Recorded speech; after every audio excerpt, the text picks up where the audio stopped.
जय श्री राम। विष्णु पुराण की जय।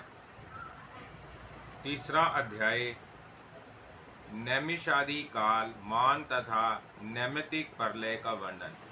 श्री पराशर जी बोले, संपूर्ण प्राणियों का प्रलय नैमित्तिक, प्राकृतिक और अत्यधिक तीन प्रकार का होता है। उनमें से जो कल्पांत में ब्रह्मा प्रलय होता है वह नैमित्तिक, जो मोक्ष नामक प्रलय है वह अत्यधिक, और जो दो पदार्थ के अंत में होता है वह प्राकृत प्रलय कहलाता है। श्री मैत्रेय जी बोले, भगवान आप मुझे प्रादर की संख्या बतलाइए जिसको दूना करने से प्राकृत प्रलय का परिमाण जाना जा सके।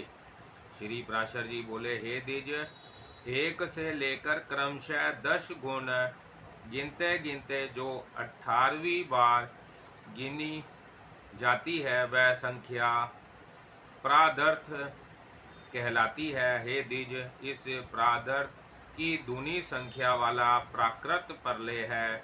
उस समय यह संपूर्ण जगत अपने कारण अव्यक्त में लीन हो जाता है। मनुष्य का नैमिष ही एक मात्रा वाला अक्षर के उच्चारण काल के समय समान परिमाण वाला होने से मात्रा कहलाता है। उन 15 निमेषों की एक काष्ठा होती है और 30 काष्ठा की एक कला कही जाती है।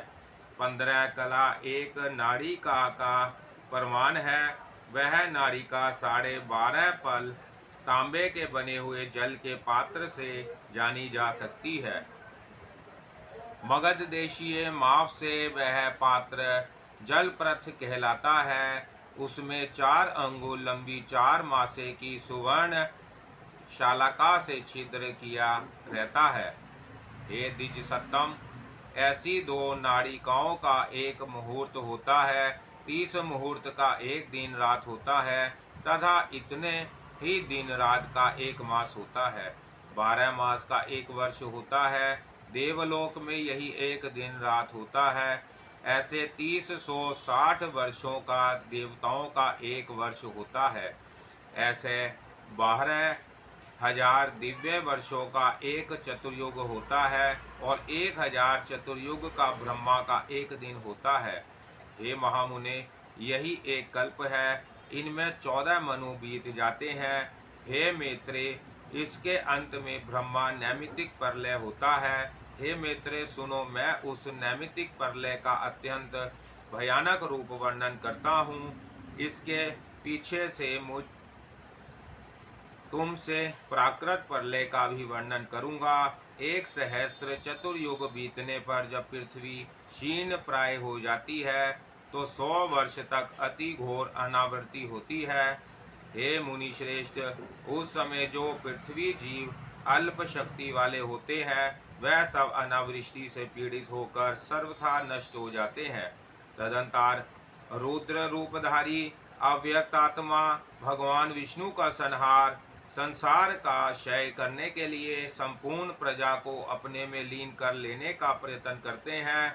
हे मुनि सत्तम, उस समय भगवान विष्णु सूर्य की 7 किरणों में स्थित होकर संपूर्ण जल को सोख लेते हैं। हे मैत्रेय, इस प्रकार प्राणियों तथा पृथ्वी के अंतर्गत संपूर्ण जल को सोखकर वह समस्त भूमंडल को शुल्क कर देते हैं। समुद्र तथा नदियों में, पर्वतीय सरिताओं और सोत्रों में तथा विभिन्न पतालों में जितना जल है वह उस सब को सुख डालते हैं। जब भगवान के प्रभाव से प्रभावित होकर तथा जलपान से पुष्ट होकर वह 7 सूर्य ऋषिमाइयाँ 7 सूर्य हो जाती है। हे द्विज, उस समय ऊपर नीचे सब और दीप्यमान होकर वह 7 सूर्य पताल पर्यंत संपूर्ण त्रिलोकी को भस्म कर डालते हैं। हे द्विज, उन प्रदीप्त भस्करों से दग्ध हुई त्रिलोकी पर्वत, नदी और समुद्र आदि के सहित सर्वथा नीरस हो जाती है। उस समय संपूर्ण त्रिलोकी के वृक्ष और जल आदि के दग्ध हो जाने से यह पृथ्वी कछुए की पीठ के समान कठोर हो जाती है। तब सबको नष्ट करने के लिए उदत हुए श्री हरि कालग्नि रूप से शेष नाग से मुख से प्रकट होकर नीचे से पातालों को जलाना आरंभ करते हैं, वह महान अग्नि समस्त पातालों को जलाकर पृथ्वी पर पहुंचता है और संपूर्ण भूतल को भस्म कर डालता है। तब वह दारुण अग्नि भूलोक तथा स्वर्गलोक को जला डालता है। वह ज्वाला समूह का महान आवर्त वही चक्कर लगाने लगता है। इस प्रकार अग्नि के आवर्तों से घिरकर संपूर्ण चराचर के नष्ट हो जाने पर समस्त त्रिलोकी एक तप्त कराह के समान प्रतीत होने लगती है। महामुने तदंतर अवस्था के परिवर्तन से परलोक की चाह वाले भूलोक और स्वर्गलोक में रहने वाले अधिकारी गण अग्निज्वाला से संतप्त होकर महालोक को चले जाते हैं, किंतु वहाँ भी उस उग्र कालानाल के महाताप से संतप्त होने के कारण वह उससे बचने के लिए जनलोक में चले जाते हैं। हे मुनिश्रेष्ठ, तदंतर रुद्र रूपी भगवान विष्णु संपूर्ण संसार को दग्ध करके अपने मुख निश्वास से मेघों को उत्पन्न करते हैं। तब विद्युत से युक्त भयंकर गर्जना करने वाले गज समूह के समान बृहदकार सनवर्तक नामक घोर मेघ आकाश से उठते हैं। उसमें से कोई मेघ नील कमल के समान श्याम वर्ण, कोई कुमुद कुसुम के समान श्वेत, कोई ध्रुम वर्ण और कोई पीत वर्ण होते हैं। कोई गधे के से वर्ण वाले, कोई लाख के से रंग वाले, कोई वैदुर्य मणि के समान और कोई इंद्र नील मणि के समान होते हैं। कोई शंख और कुंद के समान श्वेत वर्ण, कोई जाति के समान उज्ज्वल और कोई कज्जल के समान श्याम वर्ण, कोई इंद्र गोप के समान रक्तवर्ण और कोई मयूर के समान विचित्र वर्ण वाले होते हैं। कोई गेरू के समान, कोई हरि ताल के समान और कोई महामेघ नीलकंठ के पंख के समान रखवाले होते हैं। कोई नगर के समान, कोई पर्वत के समान, कोई कूटागार के समान बृहदकार होते हैं तथा कोई पृथ्वी तल के समान विस्तृत होते हैं। वह घनघोर शब्द करने वाले महाकाय मेघगण आकाश को आच्छादित कर लेते हैं और मूसलाधार जल बरसाकर त्रिलोकव्यापी भयंकर अग्नि को शांत कर देते हैं। हे मुनि श्रेष्ठ, अग्नि के नष्ट हो जाने पर भी अहर्निश निरंतर बरसते हुए वह मेघ संपूर्ण जल में डुबो देते हैं। हे द्विज, अपनी अति स्थूल धाराओं से भूलोक को जल में डुबोकर वह भूलोक तथा उसके भी ऊपर के लोकों को भी जलमग्न कर देते हैं। इस प्रकार संपूर्ण संसार के अंधकारमय हो जाने पर तथा संपूर्ण स्थावर जगम जीवों के नष्ट हो जाने पर भी वह महामेघ 100 वर्ष के अधिक काल तक बरसते रहते हैं। हे मुनि श्रेष्ठ, सनातन परमात्मा वासुदेव के मतमय से कल्पांत में इसी प्रकार यह समस्त विपल्लव होता है। चौथा अध्याय, प्राकृत प्रलय का वर्णन। श्री पराशर जी बोले, हे महामुने, जब जल सप्तऋषियों के स्थान को भी पार कर जाता है तो यह संपूर्ण त्रिलोकी एक महासमुद्र के समान हो जाती है। हे मैत्रेय, तदंतर भगवान विष्णु के मुख निश्वास से प्रकट हुआ वायु उन मेघों को नष्ट करके पुनः 100 वर्ष तक चलता रहता है। फिर जनलोक निवासी सनकादि सिद्धगण से स्तुत और ब्रह्मलोक को प्राप्त हुए मुमुक्षुओं से ध्यान किए जाते हुए सर्वभूतमय अचिंत्य अनादि जगत के आदि कारण आदिकर्ता भूत भावन मधुसूदन भगवान हरि विश्व के संपूर्ण वायु को पीकर अपनी दिव्य माया रूपनी योग निंद्रा का आश्रय ले वह अपने वासुदेवात्मक स्वरूप का चिंतन करते हुए उस महासमुद्र में शेष शैया पर शयन करते हैं। हे मैत्रेय, इस प्रलय के होने से ब्रह्म रूपधारी भगवान हरि का शयन करना ही निमित्त है, इसलिए यह नैमित्तिक प्रलय कहलाता है। जिस समय सर्वात्मा भगवान विष्णु जागते रहते हैं उस समय संपूर्ण संसार की चेष्टाएं होती रहती हैं, और जिस समय वह अच्युत माया रूपी शैया पर सो जाते हैं उस समय संसार भी लीन हो जाता है। जिस प्रकार ब्रह्मा जी का दिन 1000 चतुर्युग का होता है, उसी प्रकार संसार के एक कर्ण वर्ण रूप से हो जाने पर उनकी रात्रि भी उतनी ही बड़ी होती है। हे उस रात्रि का अंत होने पर अजन्मा भगवान विष्णु जागते हैं और ब्रह्मा रूप धारण कर जैसा तुमसे पहले कहा था उसी क्रम से फिर सृष्टि रचते हैं। हे द्विज, इस प्रकार तुमसे कल्पांत में होने वाले नैमित्तिक एवं अवंतर प्रलय का वर्णन किया। अब दूसरे प्राकृत प्रलय का वर्णन सुनो। हे मुने, अनावृष्टि आदि के संयोग से संपूर्ण लोक और निखिल पतालों के नष्ट हो जाने पर तथा भगवत दीक्षा से उस प्रलय काल के उपस्थित होने पर जब महातत्व से लेकर विशेष पर्यंत संपूर्ण विकार क्षीण हो जाते हैं, तो प्रथम जल पृथ्वी के गुण गंध को अपने में लीन कर लेता है। इस प्रकार गंध छीन लिए जाने से पृथ्वी का प्रलय हो जाता है। गंध तन्मात्रा के नष्ट हो जाने पर पृथ्वी जलमय हो जाती है। उस समय बड़े वेग से घोर शब्द करता हुआ जल बढ़कर इस संपूर्ण जगत को व्याप्त कर लेता है। यह जल कभी स्थिर होता है और कभी बहने लगता है। इस प्रकार तारामालाओं से पूर्ण इस जल से संपूर्ण लोग सब और व्याप्त हो जाते हैं। तदंतर जल के गुण रस को तेज अपने में लीन कर लेता है। इस प्रकार रस तन्मात्रा का क्षय हो जाने से जल भी नष्ट हो जाता है।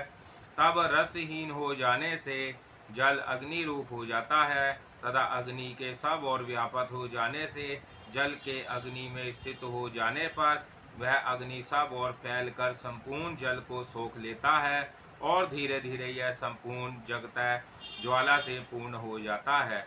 जिस समय संपूर्ण लोक ऊपर नीचे तथा सब और अग्नि शिखाओं से व्याप्त हो जाता है, उस समय अग्नि के प्रकाशक स्वरूप को वायु अपने में लीन कर लेता है। सबके प्राण स्वरूप उस वायु में जब अग्नि का प्रकाशक रूप लीन हो जाता है, तो रूप तन्मात्रा के नष्ट हो जाने से अग्नि रूपहीन हो जाता है। उस समय संसार के प्रकाशहीन और तेज के वायु में लीन हो जाने से अग्नि शांत हो जाता है और अति प्रचंड वायु चलने लगता है। तब अपने उद्रव स्थान आकाश का आश्रय कर वह प्रचंड वायु ऊपर नीचे तथा सब और दसों दिशाओं से बड़े वेग से चलने लगता है। तदंतर वायु के गुण स्पर्श को आकाश लीन कर लेता है। तब वायु शांत हो जाता है और आकाश आवरणहीन हो जाता है। उस समय रूप रस स्पर्श गंध तथा आकाश से रहित अत्यंत महान एक आकाश ही सबको व्यापक करके प्रकाशित होता है। उस समय चारों ओर से गोल छिद्र स्वरूप शब्द लक्षण आकाश ही शेष रहता है और वह शब्द मात्रा आकाश सबको आच्छादित किए रहता है।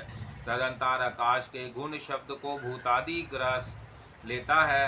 इस भूतादि में ही एक स्थान पंचभूत और इंद्रियों का भी लय हो जाने पर केवल अहंकारात्मक रह जाने से यह तामस कहलाता है।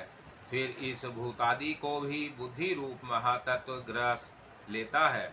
जिस प्रकार पृथ्वी और महातत्व ब्राह्मण के अंतर्गत ही आदि अंत सीमाएं हैं, उसी प्रकार उसके बाहर जगत का भी है। हे महाबुद्धे, इसी तरह जो 7 आवरण बताए गए हैं वह सब भी प्रलय काल में परस्पर लीन हो जाते हैं, जिससे यह समस्त लोक व्यापक है। वह संपूर्ण भूमंडल, 7 द्वीप, 7 समुद्र, 7 लोक और सकल पर्वत श्रेणियों के सहित जल में लीन हो जाता है। फिर जो जल का आवरण है उसे अग्नि पी जाता है तथा अग्नि वायु में और वायु आकाश में लीन हो जाता है। हे द्विज, आकाश को भूतादि, भूतादि को महातत्व और इन सब के सहित महातत्व को मूल प्रकृति अपने में लीन कर लेती है। हे महामुने, न्यूनाधिक से रहित जो सत्वादि तीनों गुणों की साम्यावस्था है उसी को प्रकृति कहते हैं। इसी का नाम प्रधान भी है। यह प्रधान ही संपूर्ण जगत का परम कारण है। यह प्राकृतिक अव्यक्त और अव्यक्त रूप से सर्वमय है। हे मित्र, इसलिए अव्यक्त में व्यक्त रूप लीन हो जाता है। इससे पृथक जो एक शुद्ध अक्षर नित्य और सर्वव्यापक पुरुष है, वह भी सर्वभूत परमात्मा का अंश ही है। जिस सत्ता मात्र स्वरूप आत्मा से पृथक रखने वाले अज्ञानात्मा एवं ज्ञानत्व सर्वेश्वर में नाम और जाति आदि की कल्पना नहीं है, वही सबका परमाक्षर पर ब्रह्मा परमात्मा है और वही ईश्वर है। वह विष्णु ही इस अखिल विश्व रूप से अवस्थित है। उसको प्राप्त हो जाने पर योगी जन फिर इस संसार में नहीं लौटते। जिस व्यक्त और अव्यक्त स्वरूपनी प्रकृति का मैंने वर्णन किया है, वह तथा पुरुष, यह दोनों भी उस परमात्मा में ही लीन हो जाते हैं। वह परमात्मा सबका आधार और एकमात्र अधीश्वर है। उसी का वेद और वेदांतों में विष्णु नाम से वर्णन किया है। वैदिक कर्म दो प्रकार का है, प्राकृतिक रूप और निवृत्ति रूप। इन दोनों प्रकार के नामों से उस सर्वभूत पुरुषोत्तम का ही यजन किया जाता है। रक, यजु और साम वेदोक्त प्रवृत्ति मार्ग से लोग इन यज्ञपति पुरुषोत्तम यज्ञ पुरुष का ही पूजन करते हैं तथा निवृत्ति मार्ग में स्थित योगी जन भी उन्हीं ज्ञानात्मा ज्ञान स्वरूप मुक्ति पद दायक भगवान विष्णु का ही ज्ञान योग द्वारा यजन करते हैं।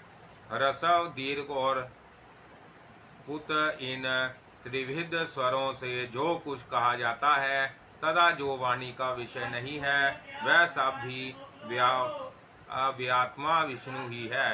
वह विश्व रूपधारी विश्व रूप परमात्मा श्री हरि की व्यक्त अव्यक्त एवं अविनाशी पुरुष है। हे मित्र, उन सर्वव्यापक और अविकृत रूप परमात्मा में ही व्यक्त व्यक्त रूपनी प्रकृति और पुरुष लीन हो जाते हैं। हे मित्र, मैंने तुमसे जो द्विपार्ध काल कहा है, वह उन विष्णु भगवान का केवल एक दिन है। हे महामुने, व्यक्त जगत के अव्यक्त प्राकृतिक में और प्राकृतिक के पुरुष में लीन हो जाने पर इतने ही काल की विष्णु भगवान की रात्रि होती है। हे द्विज, वास्तव में तो उन नित्य परमात्मा ना कोई दिन है और ना रात्रि, तथा केवल उपचार से ऐसा कहा जाता है। हे मित्र, इस प्रकार मैंने तुमसे यह प्रकृति प्रलय का वर्णन किया। अब तुम अत्यधिक प्रलय का वर्णन और सुन।